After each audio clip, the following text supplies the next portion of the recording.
Go and go? Go and go. Oh, go and go. Okay. Here we are. We're coming back to finish this off tonight. We've actually already finished it.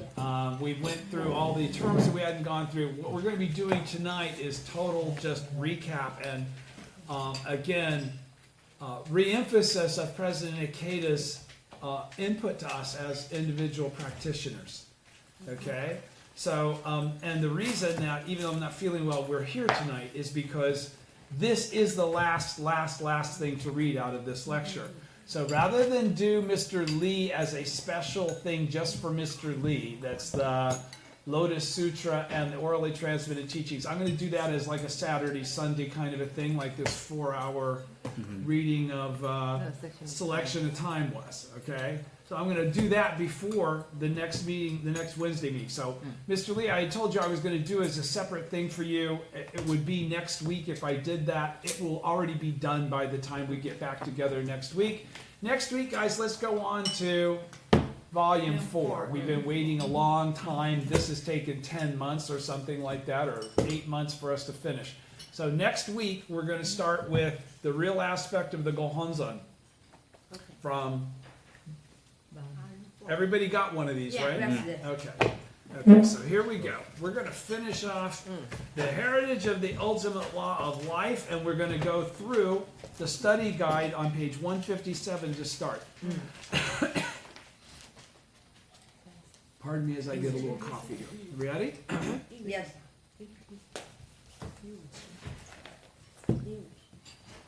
Study guide. Okay, I'm going to go ahead and go. Yeah. All right. The following study guide on page 157, the following is a summary of the key points from SGI President Ikeda's lecture. The final passage of this writing, which would be, his chapter 13 review. The final passage of this writing addresses the very heart of Buddhism, stating that the heritage of faith is the only means by which all people can inherit the ultimate law of life and death. Only through faith can we break through the darkness of ignorance shrouding our lives and tap the infinite power of the mystic law we inherently possess. In his writings, Nichiren Daishonin examines various dimensions of faith. First, correct faith is grounded in the realization that Shakyamuni, who attained enlightenment countless kalpas ago, the Lotus Sutra leads all people to Buddhahood, and we ordinary human beings are in no way different or separate from one another. To have faith in Nichiren Buddhism is to be certain that our present self is an entity of Myoho Renge-kyo and that we can attain Buddhahood in our present form. So what's the key to faith? What's the key reason why faith is required, faith is required, faith is required? Correct facts. Correct faith, yes. So why is correct faith? Why is faith the issue here? First, correct faith is grounded in the realization. What's he saying there? What's faith? What is the real faith in, actually? Of course, it's faith in the teachings, or faith in the teachings of Nam-myoho Renge-kyo by Nichiren. But what does that ultimately include? Your confidence that you are a Buddha exactly as you are. If you don't ever realize that, you will never become that. That's the point he's trying to make. That's why he's saying, let me read that paragraph again. He says, correct faith is grounded in the realization that there's no separation between us, Shakyamuni, the Lotus Sutra, and the Gohonzon. Right? Okay. And he says, to have faith in Nichiren Buddhism is to be certain that our present self is an entity of Myoho Renge-kyo. All right? And that we can attain Buddhahood in our present form. That we can. That we're in the process of doing it. It's never a doubt about can we. If you have a doubt about what can we, you don't have the faith that we're talking about. You will not be able to manifest the power that we're talking about. You'll end up confused. Why isn't this working the way they said it would? Because you're not doing it the way we said to do it. All right? Second, first column, page 157. To strive fully to deepen our faith and to live fully without any regret is to have the spirit that now is the last moment of one's life and a correct and steadfast mind at the moment of death. Nichiren emphasizes the importance of having such steadfast faith and maintaining this effort. So, what's that all about?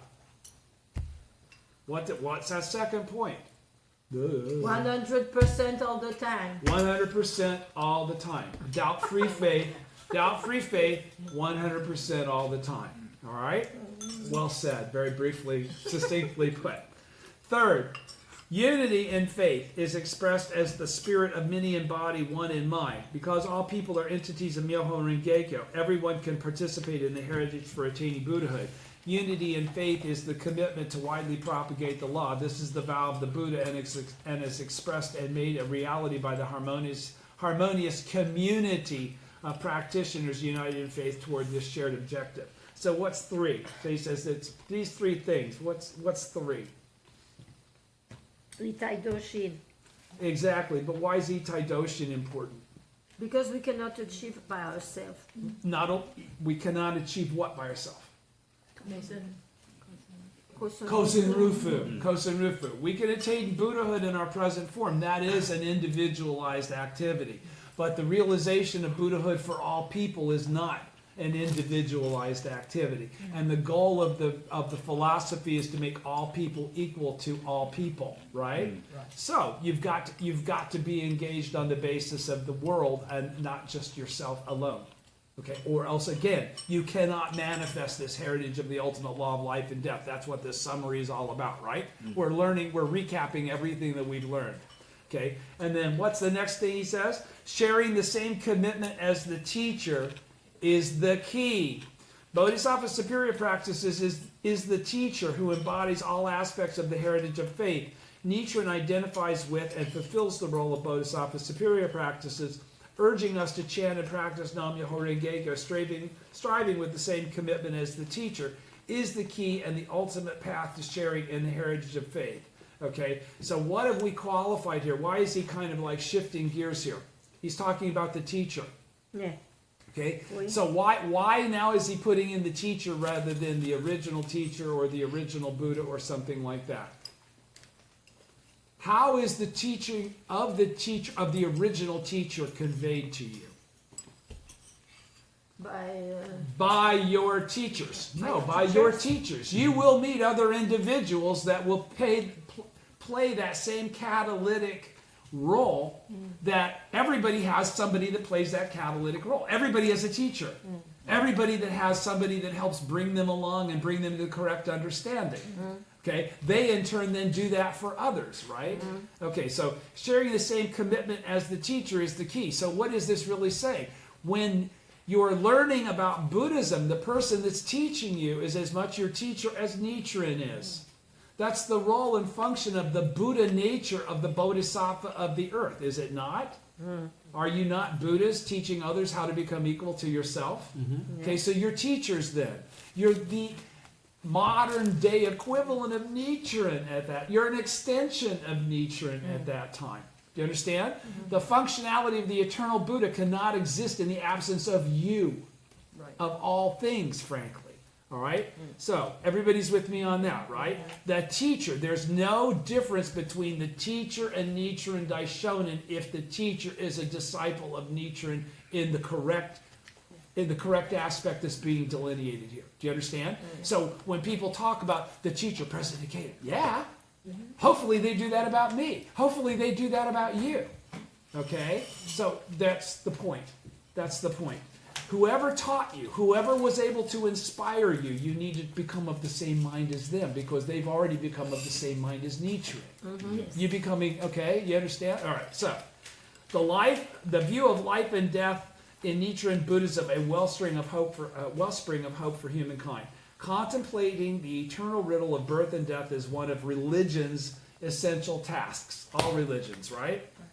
A change in the way of looking at life and death based on the teachings of Nichiren Buddhism would give untold hope to humankind. As practitioners of Nichiren Buddhism, the powerful life force that we develop through our activities in the spiritual realm serves as the engine that enables us to lead positive and valuable lives in society. What was that just saying? I'll read it again. The view of life and death in Nichiren Buddhism, a wellspring of hope for humankind. Contemplating the eternal riddle of birth and death is one of religion's essential tasks. We're together on that, right? A change in the way of looking at life and death based on the teachings of Nichiren Buddhism would give untold hope to humankind. Why can't he say that statement? What about the view of birth and death in Nichiren Buddhism would give untold hope to all of humankind? We can all become Buddha. Yeah, but a lot of people can't relate to becoming Buddha because they don't know what Buddha actually means. Okay? But the one thing about the outlook and the perspective of life that Nichiren Buddhism contains, that Buddhism as a whole contains, is the fact that this isn't your only shot. Okay? And also that good isn't the only thing that comes from good, and evil isn't the only thing that comes from evil. And that you can attain Buddhahood in your present form. Okay? You can change your karma. You can change the course of the circumstances you will experience in future existences. Okay? These are all things that would give a lot of people that are looking for answers a whole different perspective on the eternity of life. In other words, you don't put so much emphasis into a single lifetime because you already know you've had many, many countless, and you're going to have many, many, many countless. How different could they have been in terms of form and function than this one? And how in the future, how different will it be? So it's existences, right? So if all of humankind could look forward to not only this existence but future existences, to realize that they're in charge of how those existences will play out and what they'll experience in those existences, that they can mollify whatever they've had as a bad effect in this life that's made them unhappy and change it into a source of happiness through poison into medicine. Okay?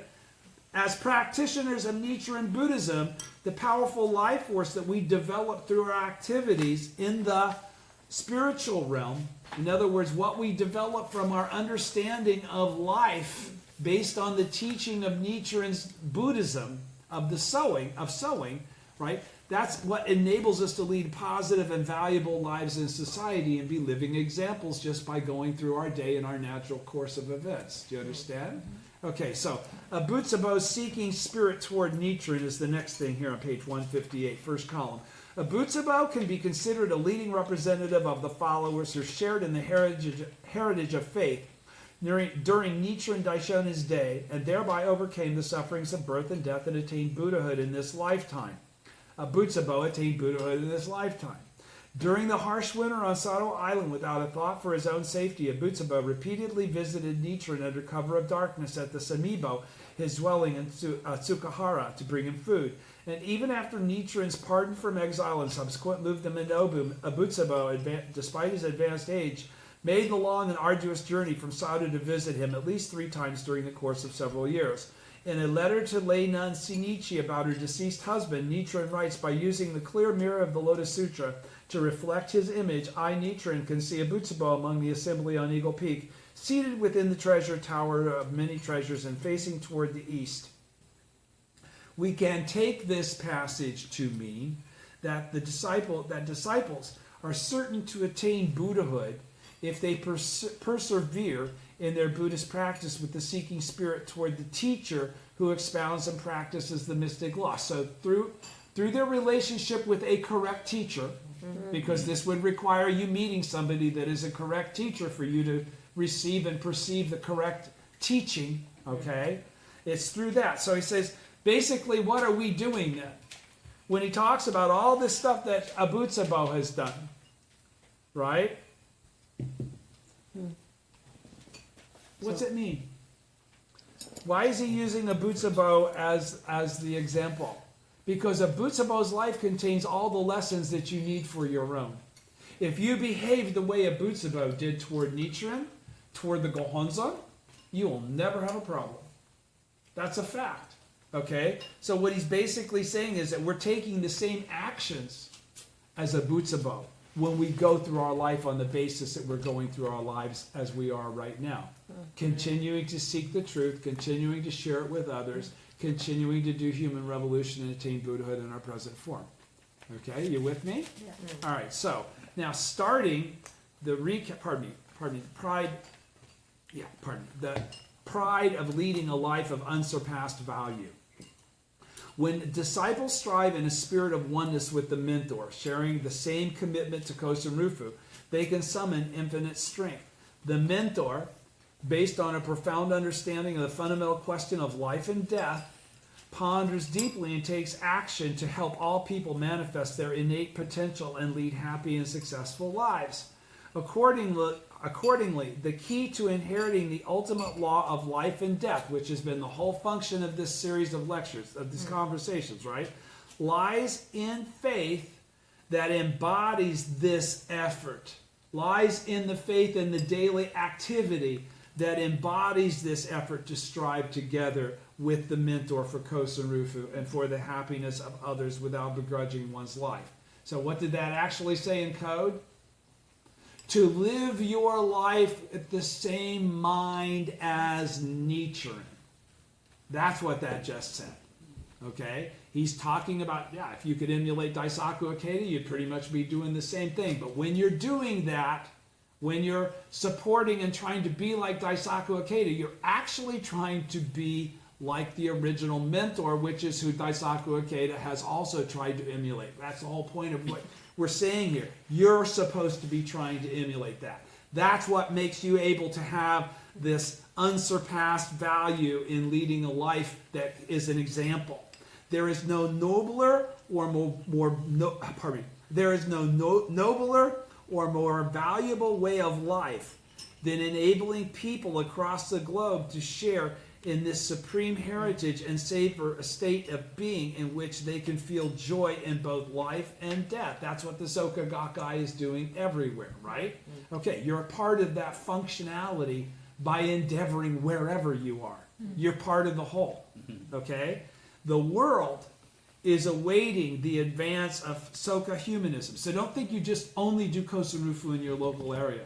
Your local area creates an environment by which Kosen Rufu can spread. If you accomplish Kosen Rufu in your local area, it won't just stay there. It will expand. All right? He says, the world is awaiting the advance of Soka humanism, which has the power to elevate people's lives to a state pervaded by the virtues of eternity, happiness, true self, and purity, Buddhahood. The world is closely watching the victorious achievements of mentor and disciple in the SGI. And again, mentor and disciple in the SGI is not just talking about Daisaku Ikeda. It's talking about the relationship between Makaguchi and Toda, and then the relationship between Toda and Ikeda, and now the relationship that we're encouraged to embrace between Ikeda and ourselves as a correct teacher. Understood? Okay, so now we go to page 159. God, I feel better. Key points of SGI President Ikeda is the most bizarre thing. Wednesdays with me, so bad. Key points of SGI President Ikeda's lecture series on the heritage of the ultimate law of life. It's all your life condition. That's what pulls me up. Especially those of you shining like the sun. Okay, page 159. SGI President Ikeda has written an in-depth 13-part lecture on Nichiren Daishonin's letter, The Heritage of the Ultimate Law of Life, which we have read in depth, which began in the May-June 2000, seems like that's when we started, huh? Yeah. June 2007. Okay, it represents an overview of, okay, so this particular thing that we're going to read now is an overview of President Ikeda's positions of the lecture, okay? So this is going to recap for President Ikeda what President Ikeda has already recapped. Nichiren wrote this letter to answer a question from his disciple Sairenbo, a priest formerly of the Tendai school, exiled to Sado Island. He met Nichiren and converted to his teachings in 1272, not long after attending the Tsukahara debate, a public debate with priests of the Pure Land and True Word schools held at Nichiren's lodging on Sado. Sairenbo was a scholar of Buddhism and seems to have asked very profound questions, such as the inquiry that led to this letter. Nichiren writes, "How admirable that you have asked about the transmission of the ultimate law of life and death. I have never heard of anyone who has asked such a question. I have answered in complete detail in this letter, so please take it deeply to heart," which is what we're trying to do now. In this lecture series, President Ikeda emphasizes and revisits several key points Nichiren made in his answer to Sairenbo, namely the Buddhist view of death, the transmission of the teachings between mentor and disciple, the shared vow of the Buddha and the Bodhisattvas of the earth, because they're the same thing, and the concept of unity in fulfilling the vow, because that's the only way it can be fulfilled. Buddha, okay, so we start on page 160. This is the first big topic. The Buddhist view of death. This will be a couple of page summary. Death is an inevitable state of Death is an inevitable state common to all life. All people must face death, and yet there is no tangible way of knowing what it holds. The question of life and death is central to most religions, each seeking to understand death and explain this universal yet mysterious occurrence. Buddhism rejects two common views of death, opting instead for the view that life and death are not opposites, but are aspects of the same law. In the first installment of the series, President Ikeda writes, the Buddha rejected the two most common views of death, which represents two extremes, and both of which he considered erroneous. Neither could fully enable people to transcend the fear and uncertainty of death. One of these was the view of death as the annihilation or complete cessation of self, the view of annihilation, or being blown out, right? Nirvana. While the other was the view of death as the self continuing in the form of an unchanging immortal soul or spirit, the view of permanence. Both views consider the question of life and death only from the point of birth onward until one's demise, with life and death seen as opposites. As such, neither view embodies the wisdom that correctly perceives the true reality of life and death, that there is no ebb and flow, right? There is no beginning and end. In the third installment, President Ikeda, so he's talking about like the third chapter. In the third installment, President Ikeda likens an individual lifespan to a wave appearing on the surface of the ocean and then submerging back into the ocean again. He's in this analogy, he's saying the ocean represents the mystic law, he writes, and the wave an individual life or phenomena. The pattern of waves arising from the ocean and then returning to it corresponds to the cycle of birth and death. It must be noted, however, that individual lives do not get swallowed up upon death in the ocean of the mystic law and disappear in the same way that a casual observer may see ordinary waves disappearing into the ocean. Because we go into non-substantiality, right? So we haven't really disappeared like the wave. Okay? But when the wave goes down, to correlate to the point where we've entered non-substantiality at death. If we consider that there are various currents flowing through the ocean not visible from the surface, the difference between life and death could be likened to that between surface waves and the undulating currents within the ocean's depths. The life essence of an individual is certainly not extinguished at death. Life and death are simply the undulations of the mystic law itself. Shakyamuni was enlightened to the true nature of life and death, seeing neither death as a cessation of existence nor life as a state of absolute and unique being.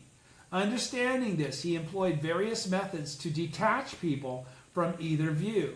However, it was not until the lifespan chapter of the Lotus Sutra that the true nature of life and death was fully expounded, right? So after all of his lifetime of teachings, all the way through the first 8 chapters, it's all the way into the 16th chapter of the second half before he finally reveals the truth.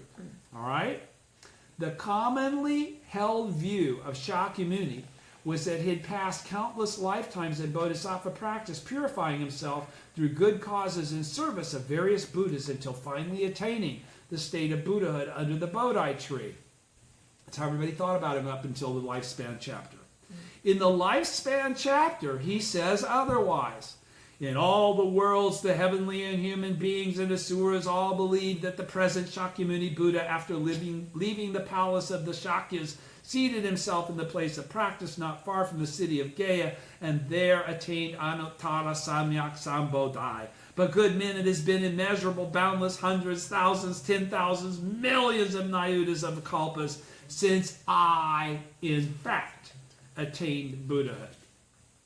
This revelation radically altered the way Shakyamuni's enlightenment was understood by his disciples. So he couldn't have understood it correctly until the Lotus Sutra was expounded at the end of his life before the Nirvana, right? By his disciples. Bodhisattva practice no longer fit the definition of a gradual meaning of attaining Buddhahood, but became understood instead as the means by which a Buddha manifests compassion through action, through practicing for oneself and others. Bodhisattva practice is thus actualization of the Buddha's vow to make all people equal to him. Okay, but I also want to make this point clear to you as well. While we study Buddhism, we're studying Buddhism as it's progressed through the timeline after Shakyamuni's time, right? So there have been schools that have developed, schools of thought, that this was the Buddha's correct teaching, this was the Buddha's correct teaching, this was the Buddha's correct thinking, okay? During Shakyamuni's lifetime, there weren't schools. There was his crew, and everybody followed him around, and he was taking them step by step up a level. They would have all gotten to the Lotus Sutra if they hadn't been part of the 500 arrogant people that split. Those guys did cut themselves off. But everybody else progressed. Manjushri, Maitreya, Shariputra, all those dudes were all the way from the Flower Garland Sutra to the end. All right. We, on the other hand, we're not following Shakyamuni around India, right? So we don't get to hear every single thing he says and be brought along in little phase 1, phase 2, phase 3, phase 4, right? That's why the Buddhism of sowing is so important, because we only have to embrace a single vehicle teaching, okay? We don't have to become a disciple and gradually over. How many years did these guys follow Shakyamuni around, okay? So we say, viewed in conjunction with the Buddhist view of life and death, this means that since all life is one with the mystic law throughout birth and death, life contains Buddhahood at all times. The practice of a bodhisattva is not to gradually work toward attaining Buddhahood in the future, nor wiping out desire, Hinayana concept of nirvana, nor is the goal of Buddhism rebirth in a pure land. Rather, did I skip anything? Or No. Okay. Nor is the goal of Buddhism rebirth in a Buddha land. Rather, the Buddha exists in the bodhisattva who carries out Buddhist practice in the real world to remove suffering and delusion from all people. By functioning as a bodhisattva of the earth in the Sahe world, you are functioning as a Buddha. Teaching others the true nature of birth and death is of the greatest importance in Buddhism. That's what that was just talking about then, right? All right. The transmission of this teaching is the heritage of the ultimate law of life and death about which Sai Rinpo had inquired.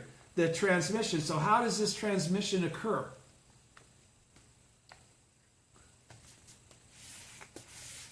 How does it occur? Studying. You attain Buddhahood in your present form. Yes, you must study. Yes, you must master the teaching. But the transmission, as you've so adroitly stated last week, that's what this all is. It's all transmission, right? So transmission is absolutely, fundamentally, has to happen as it relates to Kosarupa being achieved, right? Okay. Teaching others the true nature of birth and death is of the greatest importance of Buddhism, because otherwise Kosarupa cannot be achieved. The transmission of this teaching by you is the heritage of the ultimate law of life and death. Why did you maintain the heritage throughout your lifetime? It is important. Yeah, it's important to who? To everything. To everything. To everything. It's not. This is the part about not just you. You can't attain Buddhahood if you didn't do this part. Do you understand? This is why you make your Advent. You actually have a purpose of Advent, just like Shakyamuni or Tentai or Nichiren. You're just as badass as any of them. Yes, you have a purpose of Advent. It is for the sake of making others equal to yourself and attaining Buddhahood in this present form. When you started, Catherine, did you think you could attain Buddhahood in your present form? You have, frankly speaking. Okay? That's pretty hot shit. All right? So, going on then, Bodhisattva practice is thus the actualization of the Buddha's vow to make all people equal to him. 161. Going on to page 162. Everybody's with me? Yeah. All right. The vow of the Bodhisattvas of the earth. Us. In the Expedient Means chapter of the Lotus Sutra, Shakyamuni states that he has fulfilled his vow to make all persons equal to me without any distinctions between us. Nichiren writes in this letter, Shakyamuni Buddha, who attained enlightenment countless kalpas ago, the Lotus Sutra leads all people to Buddhahood, and we ordinary human beings are in no way different or separate from one another.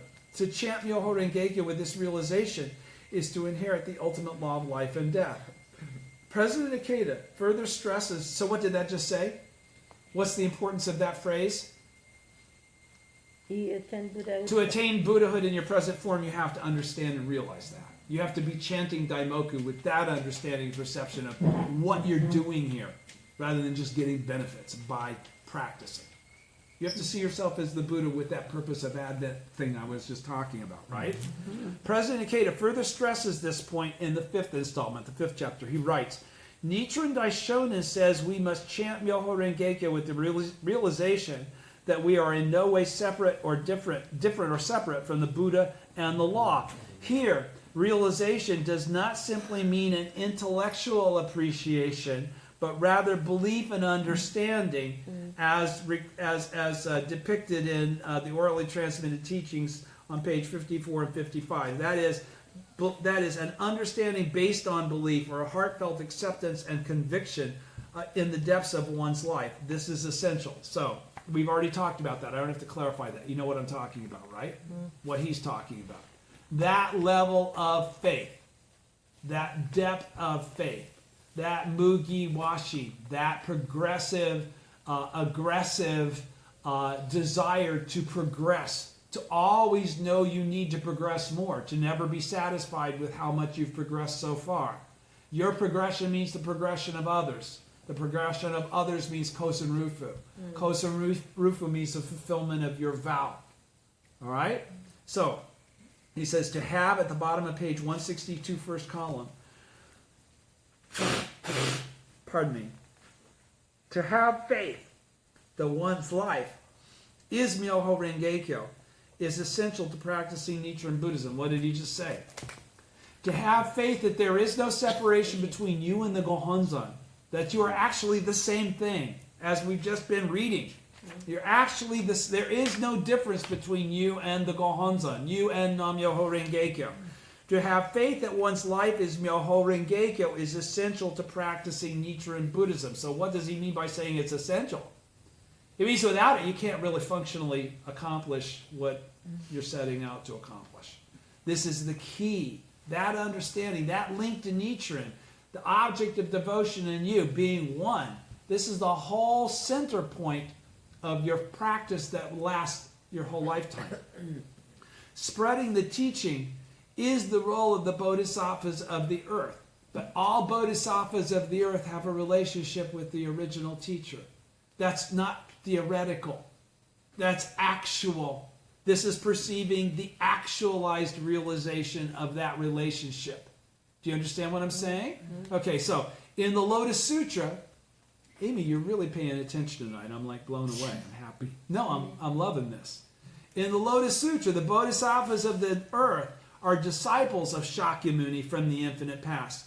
Awakened to the ultimate law of life, they vow to Shakyamuni to widely spread the Lotus Sutra in the latter day of the law, a future time corresponding to the present age in which the Buddha's teachings have become obscured and provisional teachings have lost their power to save people.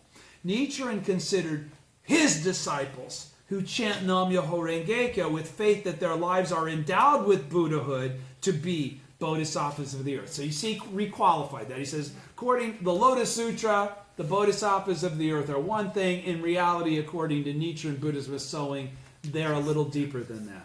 The record of the orally transmitted teachings, Nichiren states, thus we may say that the bodhisattvas who emerge from the earth are the bodhisattvas of the essential teaching. Here, essential teaching is not talking, the word essential or original represents the merits, blessings handed down from the past of numberless major world system, dust particle kalpas ago, the merits that are without beginning and without end. Did you understand what that just says? Thus we may say that the bodhisattvas who emerge from the earth, you all, are the bodhisattvas of the essential teaching. So is he talking about the second half of the Lotus Sutra when he says essential teaching? No.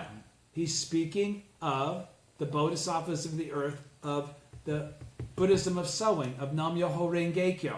All right? The essential teaching is Nam-myoho Renge-kyo he's speaking of here. The word essential or original, and that's why we know he's talking about Nam-myoho Renge-kyo, because he uses the word original, represents the merits, blessings handed down from the past of numberless major world system dust particle kalpas ago, so an infinite amount of time, an infinite amount of space, an infinite amount of causality, an infinite amount of effect. The merits that are without beginning and without end. They're all based on the original state. Okay? Page, and you could go to page 119 if you wanted to in the OTT for that. I think it's okay. The Lotus Sutra. No, that's from the, yeah, it is from the OTT.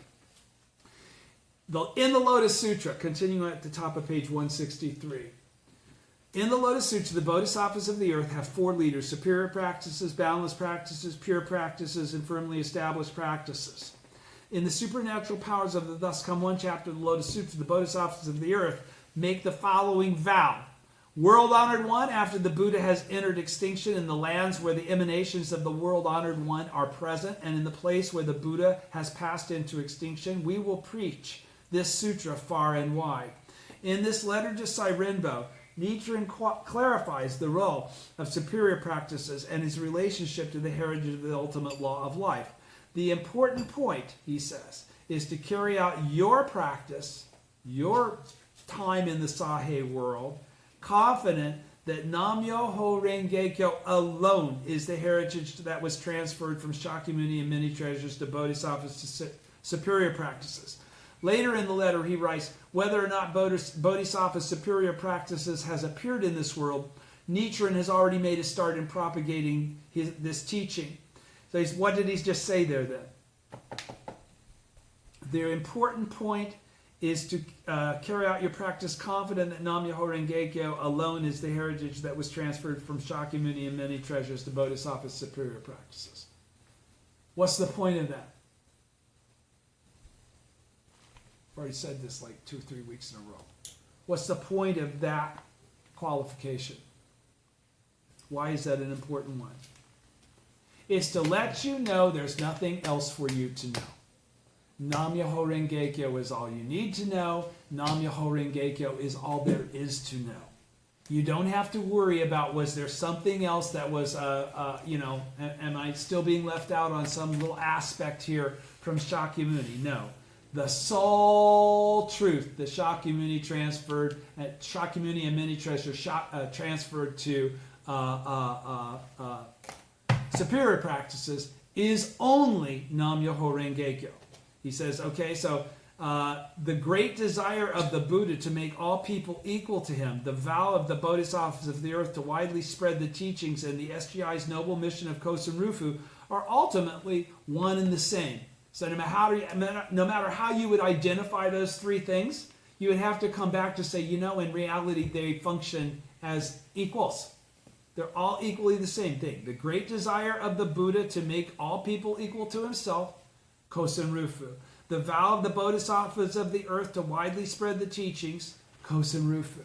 And the SGI's noble mission for Kosen Rufu are ultimately one and the same, right? President Ikeda, the Lotus Sutra, writes, the Lotus Sutra is permeated by the Buddha's great vow to enable all people to attain Buddhahood. Shakyamuni teaches that a person who inherits and carries on this vow is a genuine bodhisattva and true disciple of the Buddha.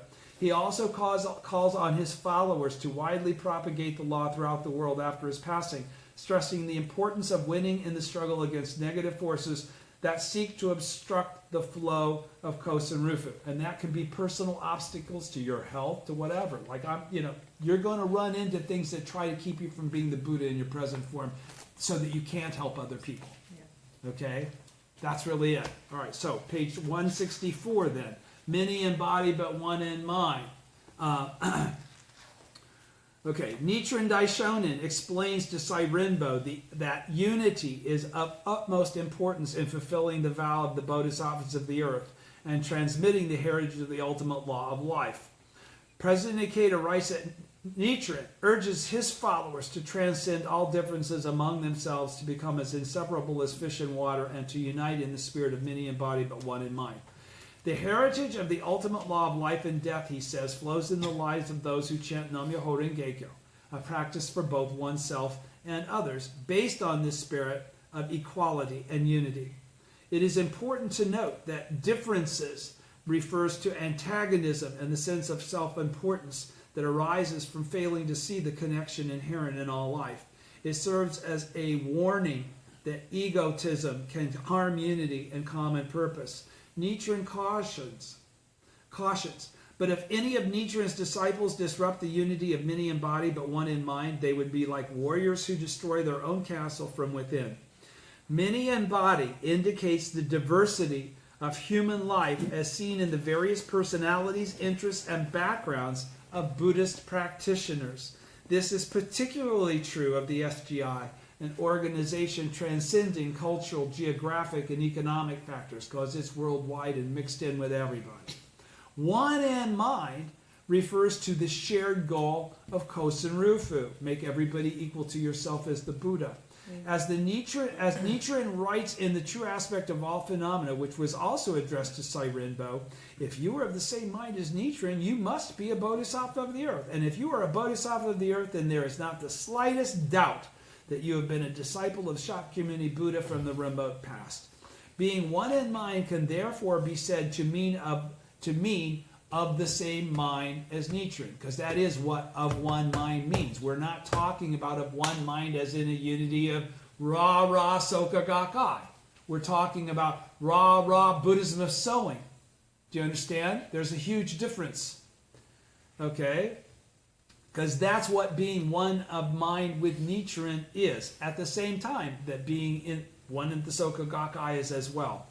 Just as Shakyamuni was concerned with the future of Buddhism after his death, Nichiren gave encouragement to ensure the longevity of his teachings. In the 8th installment of this lecture series, President Ikeda writes, Nichiren realized that after his passing, for there to be solidly united, Nichiren realized that after his passing, for there to be a solidly united gathering of followers in which his spirit lived on, would mean that people of future generations who had never personally met him could still embrace faith and practice as his disciples, such as we all do. We've never personally met him, but I have personally met him through my life experience. They would share the same commitment for Kosen Rufu, and thus permit the heritage of faith for attaining Buddhahood to flow on indefinitely, because this has to be passed on and passed on and passed on. Okay? Therefore, he writes, when his followers are united in the spirit of many in body but one in mind, even the great desire for widespread propagation or Kosen Rufu can be fulfilled. It is a declaration that the Buddha's great desire or vow for Kosen Rufu will be passed on without interruption, and Kosen Rufu will certainly be achieved as long as there is a unified gathering of practitioners who uphold the mystic law. Unity is the most crucial ingredient in fulfilling this great aspiration. Okay, so that unity is that unity of purpose that we can all share regardless of whether or not we're practicing in the Soka Gakkai. We can have the same goal as the Soka Gakkai. We can have the same function as Soka Gakkai members. We can utilize the same study material. We can do everything in parallel to that effort. There's no separation between those. That's what he just established here. Okay? And also implicit in the idea of many in body but one in mind is the importance of respect among Nichiren's disciples. So we don't differentiate between one another. All right? It stands to reason that a group of believers with dictatorial leadership, or in which some people are exalted and others considered inferior, and any local organization of the SGI that would be being run like that, would be being as incorrect as this is talking about, could in no way constitute many in body but one in mind. Only when practitioners uphold the shared vow and respect one another's inherent Buddhahood can they truly unite. So if they're being led by someone that doesn't respect them as Buddhists, he ain't a Buddha either. Straight up. Okay, the sufferings of birth and death earthly are nirvana, earthly desires are enlightenment, page 166. Nichiren Daishonin writes, be resolved to summon forth the great power of faith and chant Nam-myoho Renge-kyo with the prayer that your faith will be steadfast and correct at the moment of death. Never seek any other way to inherit the ultimate law of life and death and manifest it in your life. Only then will you realize that earthly desires are enlightenment and that the sufferings of birth and death are nirvana. Even embracing the Lotus Sutra would be useless without the heritage of faith. The sufferings of birth and death are nirvana and earthly desires are enlightenment, are two principles declaring that, since the essential nature of one's life is Myoho Renge-kyo and life and death are functions of the law, it follows that when one awakens to this truth, the entirety of one's experiences throughout life and death can be sources of joy. The Buddhist teachings classified as Hinayana focus on eradicating desires which are seen as the cause of suffering. If desires are wiped out, suffering would be as well, they reason. Such a view, however, led people to despise and seek to escape from the sufferings of birth and death.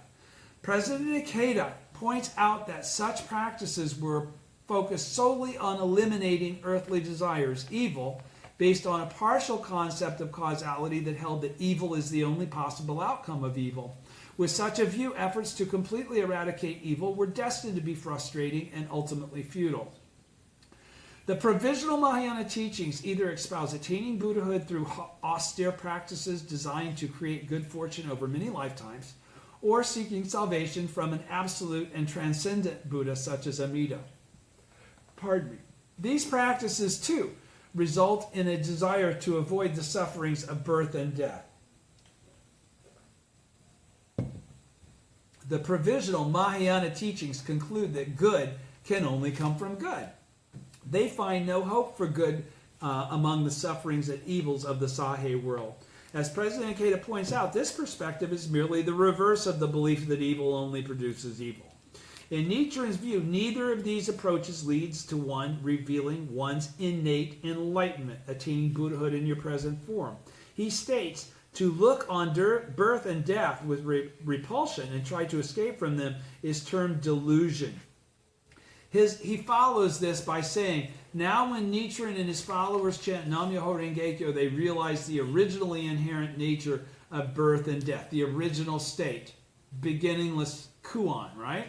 In the 10th installment of this lecture, President Ikeda states, when we bring forth within us the great joy that comes from realizing that we are entities of the mystic law, we are Buddhas exactly as we are, we can change even the most intractable problems and sufferings into wisdom and freely utilize the struggle as a source for value creation.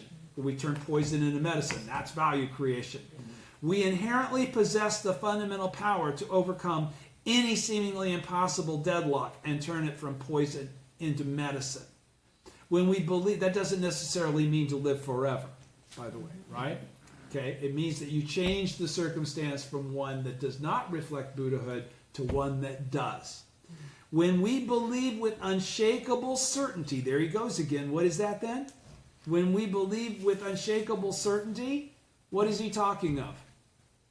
Mugi washing, doubt-free faith. When we, with doubt-free faith, believe, okay, in our innate power to change poison into medicine, the power to turn any hardship into a springboard to absolute happiness, we have nothing to fear because we realize that good and evil are inseparable. We can flip anything. The mystic law is the fundamental principle for drawing forth the limitless power we inherently possess. It enables us to change earthly desires or diluted impulses into wisdom, just as a fire burns firewood to produce light. We can also transform a life that has been filled with the sufferings of birth and death into one pervaded by a vibrant and unbounded joy, just as a spring sunshine can melt ice and snow to create a flowing stream. Nichiren's emphasis on faith is significant. Faith, the unshakable confidence that chanting Nam-myoho Renge-kyo awakens one's true nature as a Buddha. is required to transform sufferings and delusion into the means for developing profound wisdom and joy. To do poison into medicine, you gotta have faith. In reminding his disciple Sairenbo to be resolved to summon forth the great power of faith, because that's where that power to turn poison into medicine comes from. So if you don't got it, how are you going to do it? Right? He says, to be resolved to summon forth the great power of faith. He is in effect restating the importance of continuous dedication to the vow of the Bodhisattvas of the earth to spread the essential teaching of the Lotus Sutra to all people. Mentor and disciple. And this is the last one. All right, mentor and disciple on page 168. Sairenbo's questions about the transmission of the heritage of the ultimate law of life can be understood as a question about the nature of the mentor-disciple relationship. In his response, Nichiren Daishonin says, the important point is to carry out your practice confident that Nam-myoho Renge-kyo alone is the heritage that was transferred from Shakyamuni and many treasures, but to Bodhisattva's superior practices. Okay, so, but what did he just say there? What did Nichiren just say to Sairenbo?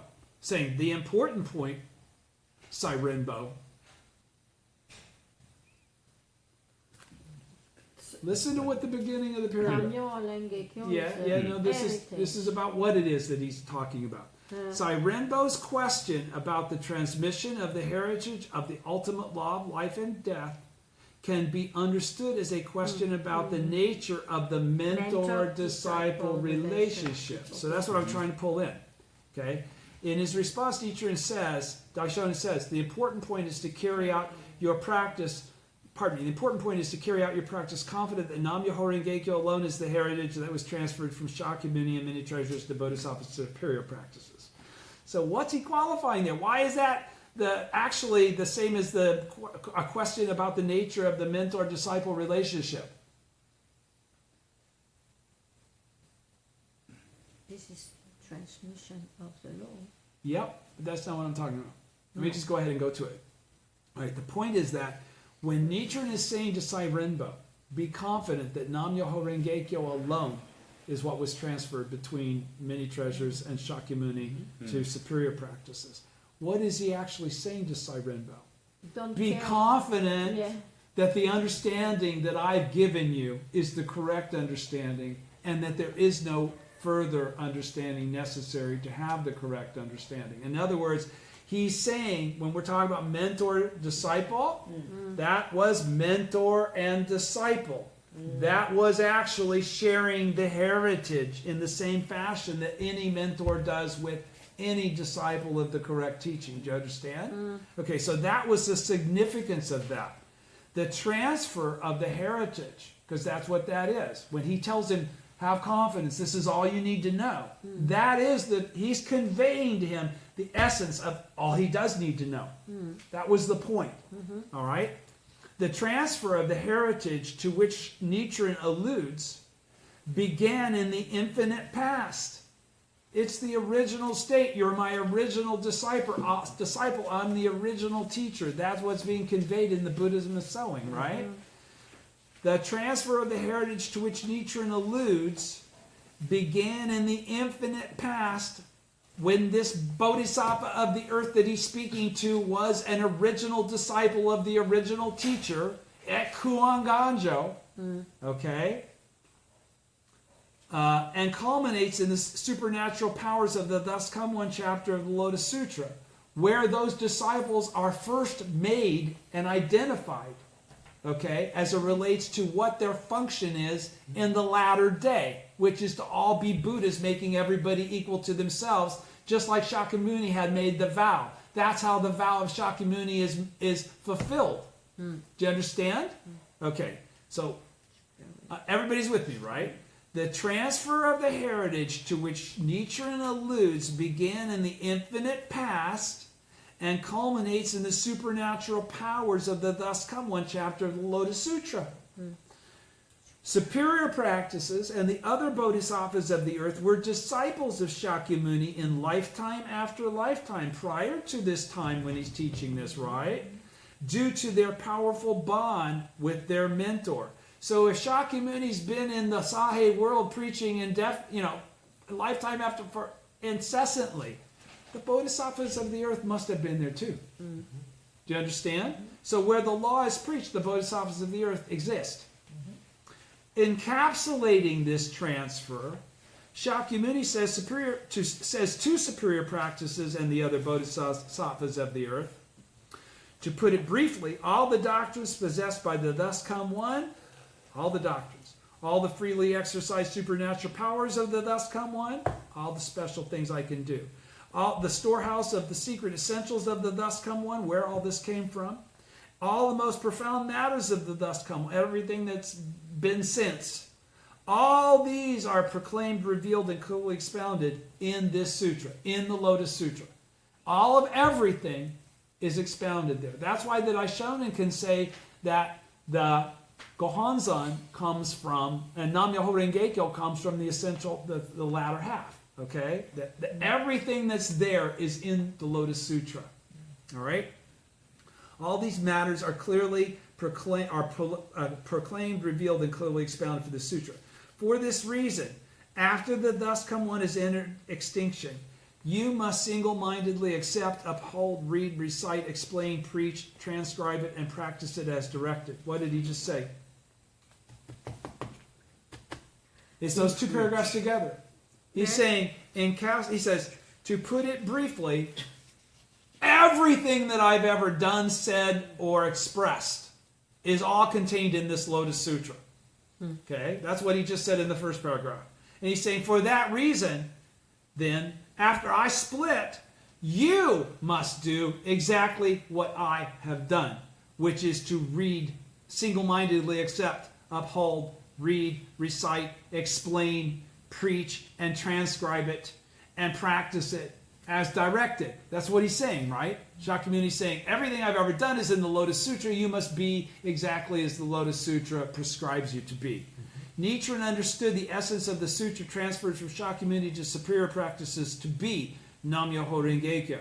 In the latter day of the law, Nichiren alone, functioning as superior practices, widely declared and spread this law to his disciples. In the relationship between Shakyamuni and superior practices, and then Nichiren and his disciples, we see a model of the mentor-disciple relationship, the paradigm of instruction of the essential law, the actual transfer of the heritage of the ultimate law of life and death, generationally, from one Buddha to the next. All right? In the 9th installment of this series, President Ikeda speaks at length of the significance of the mentor and disciple relationship. He writes, Buddhism is a teaching conveyed through the mentor-disciple relationship. The oneness or shared commitment of mentor and disciple forms the essence of Buddhist practice. If we forget the mentor-disciple relationship, we cannot attain Buddhahood. So everybody that downs Daisaku Ikeda about the mentor-disciple relationship and yada, yada, yada, they are so full of shit, I can't believe it. And shame on them. Frankly speaking, because it's only through that mentor-disciple relationship, which they're discouraging and making some sort of an outrageous mind control thing by Daisaku Ikeda, do we attain Buddhahood in our present form? Because this correct understanding is only expressed in the Buddhism of Soka. Frankly speaking, it doesn't exist anywhere else. Do understand that. Ask them to show you where it is then if they say that we're incorrect. Show us where it is then. All right? He says, Buddhism is a teaching conveyed through the mentor-disciple relationship. The oneness or shared commitment of mentor and disciple forms the essence of Buddhist practice. If we forget the mentor-disciple relationship, we cannot attain Buddhahood. You must have a mentor. Nor can we achieve eternal happiness or realize Kosen Rufu. Nor can we achieve eternal happiness nor realize Kosen Rufu. It is through the bond of mentor and disciple that the law is transmitted. Buddhism is the law of life, and the law of life cannot be transmitted through words or concepts alone. It's got to be through the example of life. Okay? The heritage, or else it's happy talk. Or else people turn people into legends. They turn them into stories and fairy tales. You've seen it happen 1,000,000 times. George Washington did something across the Potomac. I mean, it happens in history. I know Mao Zedong has been deified to some degree. Everybody that's been around forever as a hero of mankind is ultimately separated from mankind. Okay? The heritage of the ultimate law of life and death flows in the lives of those who strive for Kosen Rufu based on the path of mentor and disciple. So, do you have the heritage of ultimate law of life and death if you're actually just practicing for benefits all the time? If you give a shit about other people? No. Please remember, that's why President K is saying, please remember that without that mentor and disciple relationship, the flow of the heritage will be cut off. In other schools of Buddhism, the heritage of the teachings is often transferred through obscure or esoteric ceremonies or the inheritance of particular objects. Right? You with me on that one? Do you know what he's talking about? Oh, yeah. Yeah, okay. So, but in Nichiren Buddhism, the heritage of the ultimate law of life and death is open to everyone and transferred through the shared vow of the mentor and disciple, the vow for Kosen Rufu, and the chanting of Nam-myoho Renge-kyo, and the practice of the Buddhism of sewing in the latter day. It's easy. It is available to everybody. There's no special ceremony. This is about faith. Faith is the special ceremony. Getting to that point in faith is the special ceremony. All right? The widespread propagation of the law to secure the happiness and peace of humanity. The deification, which what I was just talking about, the deification of Shakyamuni that occurred in many Buddhist schools, and that's why we must never deify Daisaku Ikeda. Okay, and that does happen, and it shouldn't. All right? The deification of Shakyamuni, and why? Because of what he himself is about to say here. The deification of Shakyamuni that occurred in many Buddhist schools after his death can be viewed as a collapse of the mentor-disciple relationship. Why is it a collapse? What's the basis of mentor-disciple? To make yourself equal. Equal. They're equal. They're equal. Deification, you just broke the equality of the mentor-disciple. That's what he's talking about. You just changed the deal. It won't work that way. The deification of Shakyamuni that occurred in many Buddhist schools after his death can be viewed as a collapse of the mentor-disciple relationship, the reality. How does it exist in reality? So they have to start creating it theoretically because it no longer exists in reality when this changes. The great wish of the Buddha becomes impossible when the Buddha is erroneously given a transcendent and non-human status, a status that common mortals cannot achieve.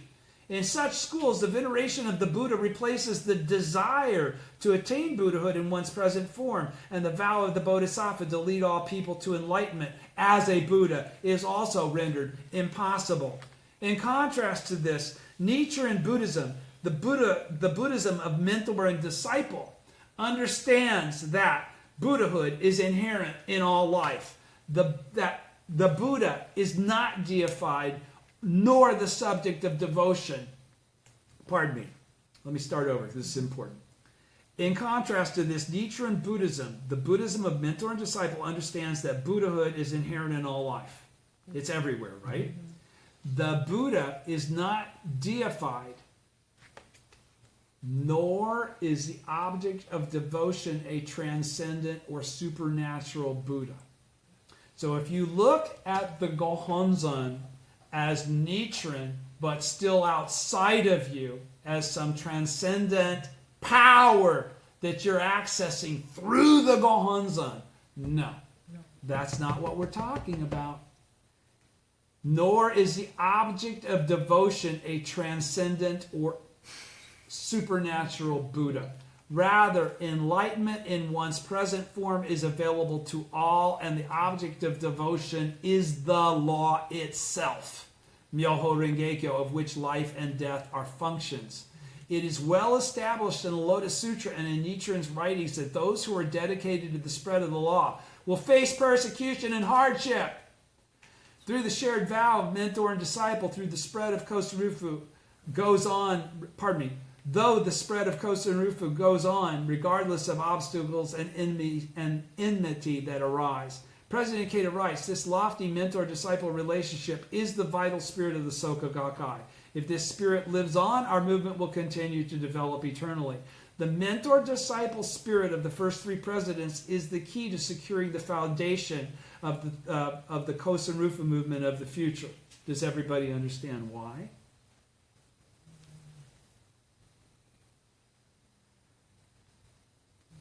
Because the faith and practice of the Soka Gakkai is contained within that foundation of the first three presidents, and that is a understanding that does not exist outside of that.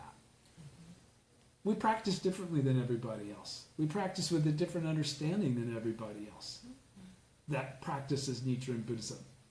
Okay? So he's saying the mentor-disciple spirit of the first three presidents is key to securing the foundation of the Kosan Rufa movement for the future. Mr. Toda states that by going to prison with his mentor, he was able to realize his former existence as a bodhisattva of the earth and the sutra's meaning. He found the key in the sutra passage concerning being reborn in lifetime after lifetime with one's mentor. Both mentor and disciple dedicate their lives eternally to bodhisattva practice. Eternally, not just this lifetime. This point is crucial to understanding the Lotus Sutra's essence, that you do this every time. This is what you get off on. And that's the end of the lecture. And so, next week, we will start with the Teachings for Victory, Volume 4. Finally get after that after all these months. Thank you very much. Thank you. Bye. Thank you.